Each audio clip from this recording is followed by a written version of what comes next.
రాజమౌళి రూపొందిస్తున్న ఈగ థియేటర్లలో వాలేందుకు సిద్ధమవుతోంది. ఇప్పటికే విడుదలైన పాటలు ప్రేక్షకుల్ని విశేషంగా ఆకట్టుకుంటున్నాయి. కీరవాణి సంగీతం అందిన ఈ చిత్రంలో నాని, సమంత, సుదీప్ ముఖ్య పాత్రలు పోషించారు. రాజాగాయ్ సినిమా ట్రైలర్స్ చూసిన అగ్ర కథానాయకులంతా రాజమౌళిపై ప్రశంసల జల్లు కురిపిస్తున్నారు. 17 రోజులు మాత్రమే బతికే ఈగ తన శత్రువుపై ఏ విధంగా పగ తీర్చుకుంది అనే పాయింట్తో రూపొందిన ఈ చిత్రంపై టాలీవుడ్ లో భారీ అంచనాలున్నాయి.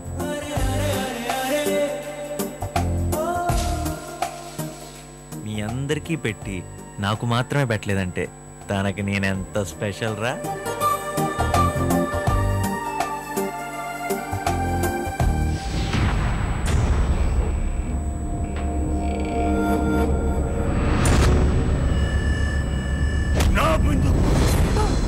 బిందు జోలికి రావద్దు, చంపేస్తా.